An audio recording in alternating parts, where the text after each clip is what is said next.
Hey everybody, this is Janice, and look, today I'm here at J.R. Kelly in Collinsville, Illinois, and we are talking horseradish. This episode is gonna be one you wanna listen and share with friends. Matt McMillan has all the tips when it comes to horseradish. Hey everybody, so here we are at a horseradish field, and Matt's gonna dig us one up as he explains a little bit more about this fresh horseradish for us. All right, so this is like the horseradish field. You can see Matt's being willing to just go out there and get a whole plant from. I'll show you a little bit of the leaves and stuff. It really looks like all the other brassica plants. And look at the rooting patterns on these things, man. They look almost like some kind of sea monster. All right, he's getting serious on this dig now. Oh, yeah, he's digging it from all the sides. So he goes around all the sides because there's going to be lots of roots going on. I'll be digging for a little while. And so the machine comes in and goes down like 18 inches, he said, to try and help get down to the bottom of those roots. And it's angled, so it's a lot easier than just than a shovel. This is, and you can see there's like corn cobs from last year. So my guess is maybe corn was in this field last year. There's a lot of organic matter. This one field, you can see down there in the distance, the next field isn't as green. They do plant it in rows. And you'll see on the video that Matt has about how people sit on the back of the planter and actually get those small secondary roots in. You can tell it just rained, so plenty of water out here, plenty of mud. And then we're really close to like highways, so off in the distance you'll probably see those 18-wheelers going by.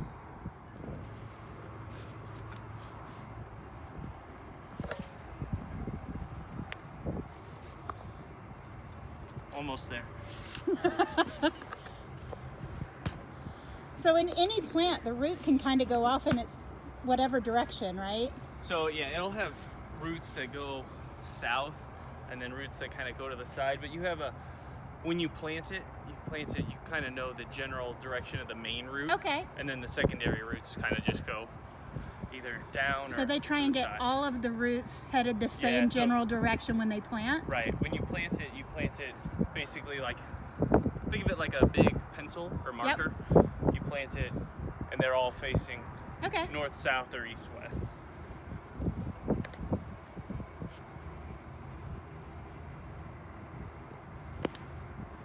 Whoa.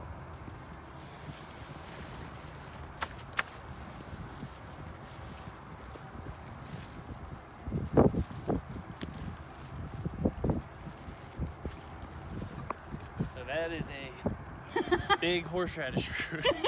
It's fresh out of the field. Wow, that root's huge. Yeah. That's like one of them you were showing us in the shop. Yep. I mean, because your hands aren't small. And it's hard to get around it even. Yeah. And so you said that they would take kind of secondary roots. Yeah, like you could break this off. And that could become one that you plant with? Yep. Wow. Yeah. I broke some of the secondary roots on this one, but if you had it with the harvester and didn't do it by shovel, some of these might produce you wouldn't sets have cut too. through them, right? Right. So this shows the mechanical harvesters, and we actually have two different ones going on. So on the right side of the screen, you can see the machine that is digging those up and also kind of shaking most of the dirt off as it kicks it out to the guys working in the field. On the other side of the screen, it's the more mechanized piece, and you can see the front of that, the shape with the triangle is going down into the soil and helping pull those out. And then in that machine, it's shaking the roots and everything to get more of the dirt off there in the back as it goes over the drum, and then it shoots up into the other machine that's gathering them and is going to be bringing all of those great horseradish into the shed. But yeah, that is the plant that used to be right there. So they plant them, I'd say, you got to leave some distance in there, so 22 inches apart probably, to leave room for all this growth. To grow up, yeah.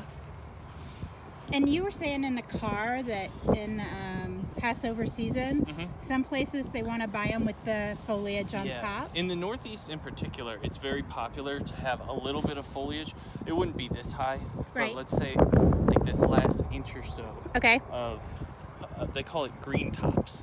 And it's only at Passover. It's kind of a once a year type of a sale or a request. So it's kind of used as a garnish on some Passover Seder plates. So it would basically be when they go through and mow and kind of cut the tops off, it'd be this last inch or two of foliage would remain on the large central root. You learn something new every day. And it's hard to get all that mud off. It goes through. They when harvesting, try to get as much dirt off of this. It's also why it's difficult to, you can't really harvest. It's wet when today. It's too wet, which is why we don't get to see the big harvesters moving. But I appreciate your digging that up. Yeah, you bet. Does it smell to you? Does it smell to you? No. Yeah. If you break it... I mean, it smells earthy because you got dirt all over us, but... if you break it, I'm wondering if you... even that, it doesn't smell too bad when you break it. But if you grind it, it'll get you.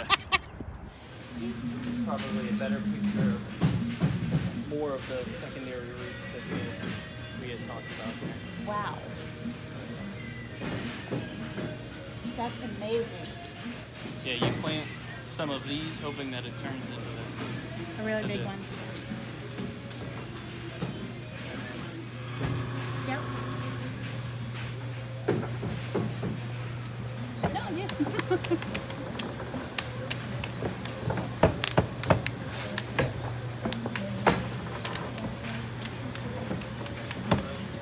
These are the ones we'll plant next year. Save the larger secondary roots.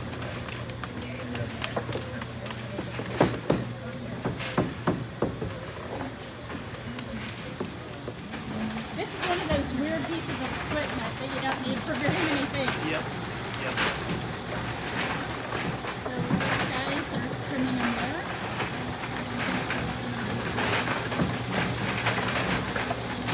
So I assume it's gravity pull. I get slowed a little bit. And then the bars in there help it. So tumbler bar kind of thing.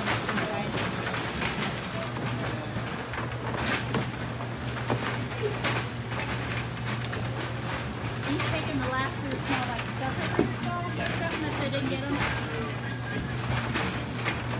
Whether or not it's going to be a root or a process. So between these two boxes are different ones? So between this one and this one. So this will be your produce market grade root, your large central roots without all the extra heads and all that stuff. What you saw at Kelly Company. In one side, and this will be the wild root. Which is the mix of, you'll still have your central roots in here, but it's the ones that aren't, necessarily produce market grade. They don't have that extra labor that goes in it, and it's a mix of basically all the rest of it. This is pretty cool. Yeah. Here's where you can see, this is before wash. Oh my gosh. So we usually keep them pretty cold. There's frost on them. Yeah, we keep them at, our coolers are, low 30, high 20s, low 30s. So but this is kind of what they look like when we get them from the farmer. Wow. And it's just pallets after pallets. Yes. Yeah. So this is kind of what that large produce market grade root looks like. So then on this end, it would have spawned out like all those different other roots. Well, like so subroots or these are actually lifted and suckered. So to get this root, there's a little bit more labor that goes into it. This shows what he was talking about. A farm employee goes through and actually pulls the other small plants trying to grow off that root to leave just the one primary. But basically, and I'll show you a wild root. It comes from, this is kind of the main head of it, and then this is where your plant comes up, and then a lot of your secondary roots. But they go through a lot of extra labor to get this produce market grade root, and this is probably what I would say is like probably a pretty perfect root, just because of the it's straight and it's not too big, because some of these, like this will make you a lot of horseradish. Like this will make you so big around a ton of horseradish. Yeah, so this size is a little bit easier to handle for home. But if you're at an oyster bar, yeah, if you need, if you're making a lot of horseradish, if it's deer season and stuff. So. And there's definitely a unique smell. Yeah, but this is normally it's not stacked up in the aisle quite like this. I think it should. Like this is all, and this is because it's the busy season. So you have so much in the middle of the aisle. Yeah, and our growers had good yield this year. A really good year. Yeah. Yeah. Wow. But this will be a good one to see kind of the difference between the processor grade root, and this is what I kind of had referenced in terms of like it doesn't grow straight. Yeah.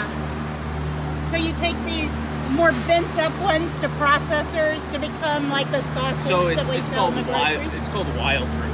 Wild root. Okay. So it's basically an unsuckered and multiple heads and all that stuff. It's just you plant it and then you let it grow, and then it'll have multiple heads.